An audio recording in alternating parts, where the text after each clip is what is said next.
Good morning, it's Friday, the 8th of May. This is Europe Today, and I'm Marit Gwyn, coming to you live from Brussels with the news and analysis to start your day.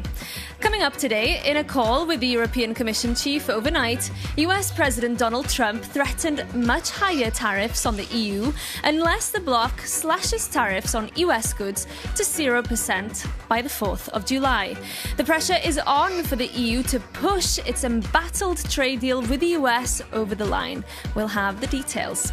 And the US says it has struck Iranian military sites following an exchange of fire in the Strait of Hormuz.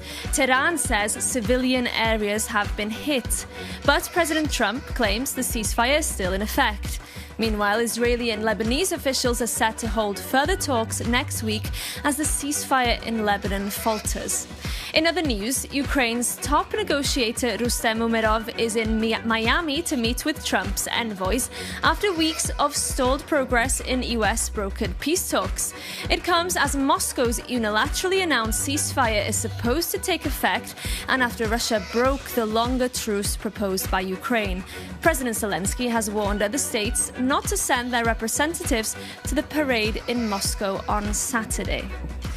But first this morning to our top story. European Commission Chief Ursula von der Leyen and President Trump held a call last night amid rising transatlantic trade tensions. Trump has issued an ultimatum, adding pressure on EU negotiators to push the trade deal with the US over the line. For more, I'm joined by our correspondent, Stefan Grober. Good morning, Stefan. Good morning, Marit. So Trump is clearly not happy with the Europeans. What's at stake here? Yeah, he's losing patience on this one. It was somewhat in the air after we've heard similar statements from members of his administration in the days before. Now, here's what he said verbatim in his social media post. I've been waiting patiently for the EU to fulfill their side of the historic trade deal we agreed in Turnberry, Scotland, the largest trade deal ever. I agreed to give until our country's 250th birthday, or unfortunately, their tariffs would immediately jump to much higher levels. Of course, the deal is lopsided and controversial, especially in the European Parliament. It's zero tariffs on US exports going to Europe and 15% on European products going to America. That's why negotiations between the EU institutions have been tough so far and are still ongoing before the deal can be approved by the Parliament. The main sticking point here being the demand to insert safeguards in case Trump breaches the joint commitments or threatens the bloc's territorial integrity, as he did when he threatened to forcefully seize Greenland from Denmark. The problem, of course, is, Maeve, that no one in Europe believes that this is a good deal for us. But still a looming threat of 25% tariffs on EU cars. That could be a big blow, especially to the German car industry. Well, it would be a pretty nasty blow. That's correct. It would probably not destroy the European car industry, but it could accelerate a major shift towards a relocation of industrial capacity away from Europe. Now, not all German car makers would be equally exposed. BMW, Mercedes, and Volkswagen, they all run major plants in the US, and Trump himself has said that vehicles made in US factories would avoid tariffs. But Audi and Porsche would be very vulnerable. They could lose market share, their profit margins would shrink, and they could be forced to relocate their production to America. And this is exactly what Trump wants. That could lead, of course, to further weakening Germany's car industry and Germany's industrial base, and also put pressure on its suppliers in Eastern Europe. And then the question is, what would the EU do? Would it retaliate, and how? So the prospect of a trade war, major trade war with the US is certainly on the horizon here. Okay, right. Stefan, thank you so much for bringing us up to speed on that. Now we're moving on. The EU's defence chief, Andrius Kobylius, will visit Poland and his native Lithuania today to sign defence loan deals, collectively to the tune of 50 billion euros. The aim is to strengthen these nations' defences, and the loans are part of the EU's 150 billion euro defence programme known as SAFE. Poland will be the biggest beneficiary of the programme. Our EU correspondent, Angela Skujins, is here and spoke to Commissioner Kobylius just before he set off. Angela, good morning, good to see you. Tell us first, what will this money, when will it flow and what will it be spent on? Good morning, Marid. So the less juicy details first. 15% of the cash is expected to be dispersed by the end of the month to both Poland and Lithuania. The rest of the money should flow every 6 months, dependent on whether these countries adhere to the European Commission's rules. Now, this is, of course, part of the EU's big pitch to ensure the continent is fighting fit and can repel any foreign aggression, namely Russia. Poland is expected to receive the biggest envelope of cash. We're talking about 43 billion euros. They want to beef up their anti-drone defence systems as well as that eastern flank. So that's the land border between Poland and Belarus. Lithuania is expected to receive a smaller parcel of money, 6 billion euros, but they really want to amp up their land forces and buy ammunition as well as mines. 18 member states applied for this loan program, including Hungary. We know that the incoming Prime Minister, Peter Magyar, wants to put this on the back burner. However, I did manage to speak to the European Commissioner for Defence, Andrius Kubilius, before he took off to Poland and Lithuania today. I asked him about the significance of inking these deals. And it's very symbolic that we are doing that in Poland, because Poland is the country which is taking the biggest responsibility on the biggest amount of those loans, 42.7, if I am correct, billion euros. It's also very symbolic that we are doing that on Victory Day, showing really that we are ready, to deter and to defend ourselves. And it's again very symbolic that we are doing that in, just before Europe's Day, because this mechanism of safe loans is really based on basic principles of European Union, on solidarity principles. What is Europe protecting itself from? What is the money going to be used for? Well, definitely, in Europe we see very clearly that possibility of Russian aggression against EU or NATO member states is real. That is what our intelligence services are speaking. Poland is doing a very big job in strengthening both its own defense capabilities, but also strengthening defense of the whole Europe, because those frontier countries like Poland, their border is also European Union border.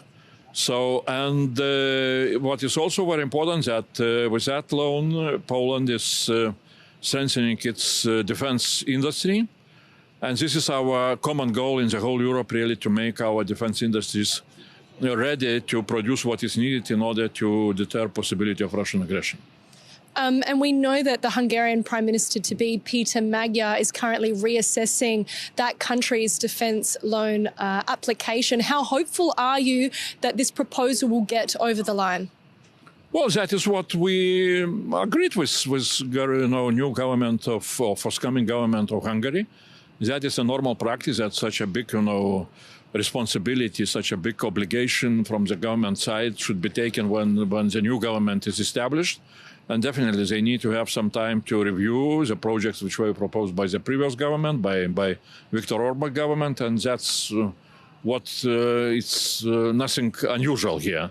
So definitely time is very important because we want that all the member states would be able to fully implement those loans till 2030, to have all the products produced. We know that our industries are ramping up their production, but still, we see the issue, and some governments are worried about that industries are not fast enough, to increase their production. So things are, demand very, very rapid actions. I'm very, very happy that we managed to achieve such an outcome, agreements on all the package of the loans during less than a year time. So, and we hope that Hungary very soon also will join those who will use those loans for strengthening their defense. And last question, are you confident that Europe's defence industries will move fast enough to meet the demands of the EU member states when it comes to producing those weapons that they're ordering? Well, that is our permanent, topic for discussions with the industries.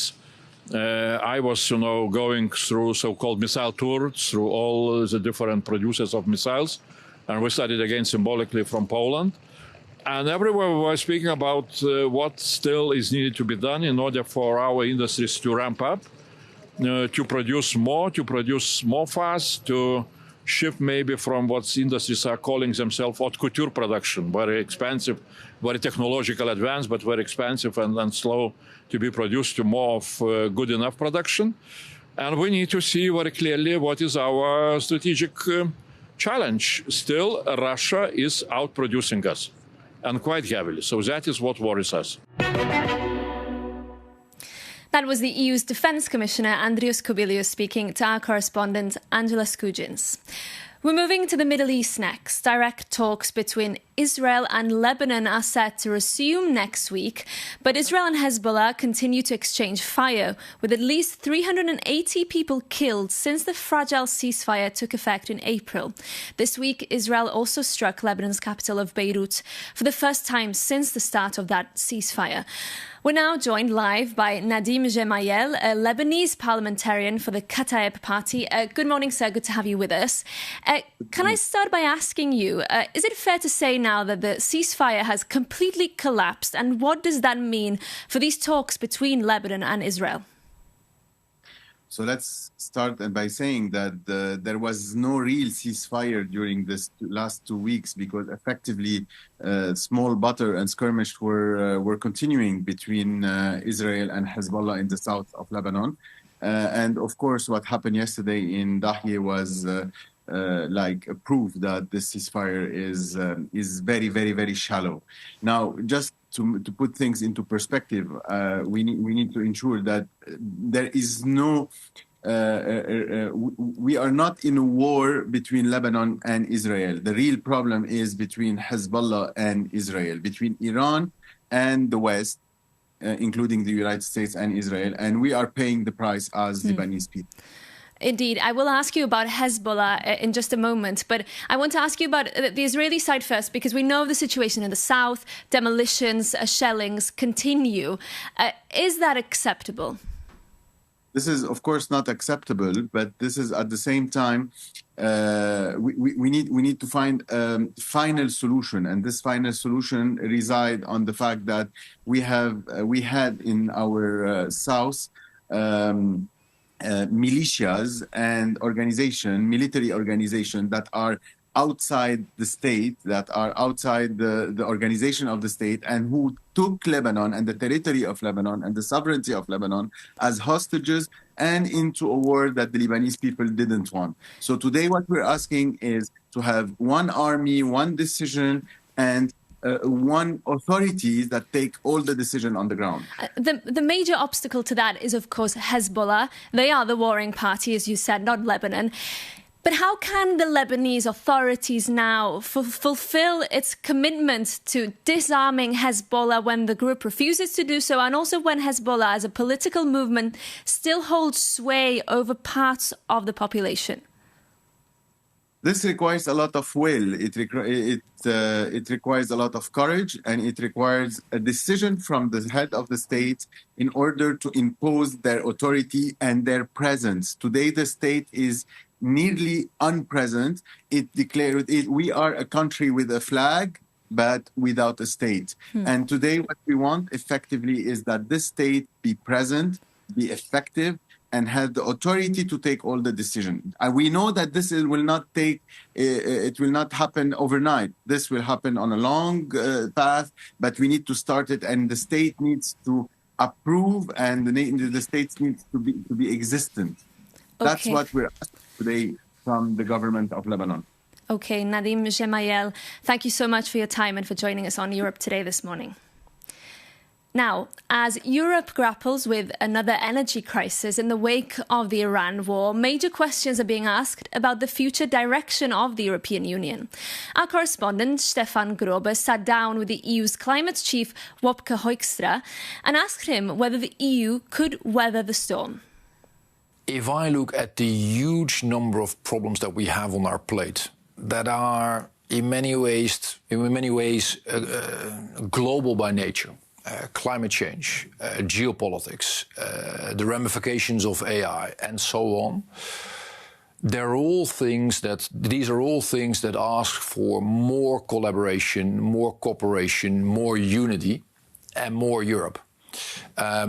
So that, in my view, is the way forward. What it does ask from us is the tools and also the speed to deliver this at scale. And there, I think we have homework to do. In what sense, homework? I mean, if you look at the speed with which events are being pushed on our plate, and you think about our infrastructure in Europe, where quite often it's a bit at the member states level, it is a bit at the European level, it asks for coordination, and we're not necessarily always very quick in delivering. Occasionally we manage to make use of a crisis and we push things forward, but overall our design is too much geared for good weather. We're not in good weather. We're in exceptionally bad weather, and that will continue. So that asks for a different approach. On that note, do you think that Donald Trump and Vladimir Putin have done a lot to unify the continent here? Well, I mean, it's and again, let's separate the two. What is crystal clear is that Putin continues with his absolutely horrific war in Ukraine, and we have a huge incentive that in the end this ends with a bloody nose for him, and he is wanted in The Hague. As for the Americans, I think I'm worried about the damage that has been done to the relationship, to the marriage, and in my view, we need to follow let's say a two-track strategy. On the one hand, there is a lot that unites us, and there is an incentive, and there are clear interests here at hand that make it important that we continue with our American friends. That's one. At the same time, it is true that the commitment displayed by the Americans themselves is not what it always was before. So we have no alternative than to grow up and do more of this stuff ourselves, to get much more savvy in the domain of geopolitics, and by the way, build broader partnerships with our partners ranging from Canada to Japan to a whole range of others. And you can catch the full interview with Commissioner Hookstra at 11:30 Brussels time this morning on Euronews. Moving on now, this week the Italian Prime Minister Giorgia Meloni shared an AI-fabricated image of herself in underwear that was spreading virally online, warning people against the dangers of deepfake nudes. The EU institutions in Brussels are also taking action to crack down on AI-generated sexualized images, as Jakub Janis explains. It's no secret that AI is everywhere. And this week, Italy was in an uproar over AI-generated nude photos of Prime Minister Giorgia Meloni. And in a bold move, she published the image herself on social media as a stark warning. If it can happen to a Prime Minister, it can happen to anyone. And this personal attack has fueled an urgent discussion in Brussels on how to stop nudification and protect citizens. So what's the plan? Yesterday, the EU reached a deal to ban nudification apps, so the very tools used to generate non-consensual sexually explicit photos and videos. And this is a vital step because while politicians can fight back, most victims lack the resources to defend themselves. And this ban is a part of a broader update to the AI Act, so the EU's rulebook for artificial intelligence, and was designed to simplify the original rules and make them more innovation-friendly for growing businesses. And usually EU law moves slowly, but Brussels has put this issue on a priority fast track. And the specific ban on nudification apps is expected to be fully enforceable across the Union by December this year. Alright, but what if you become a victim today? For now, you can use existing national privacy laws to insist that fake content is removed, especially after the GDPR rules. And since your image is your personal data, you have a legal right to erasure. a practical way to force platforms to hit the delete button immediately. And we know this all too well at Yoronews. Our stories and journalists have been targeted by AI fakes, with voices manipulated and images stolen by coordinated disinformation campaigns, or even outlets like Russia Today. And we always report these cases, so if you happen to find a deepfake of yourself, you should not wait and report it too. Jakub Janis there. And that's it from us for today and for this week. Thank you so much for starting your day with Europe Today. Maeve McMahon will be back in this seat here on Monday. Remember to tune in then. And in the meantime, have a great weekend.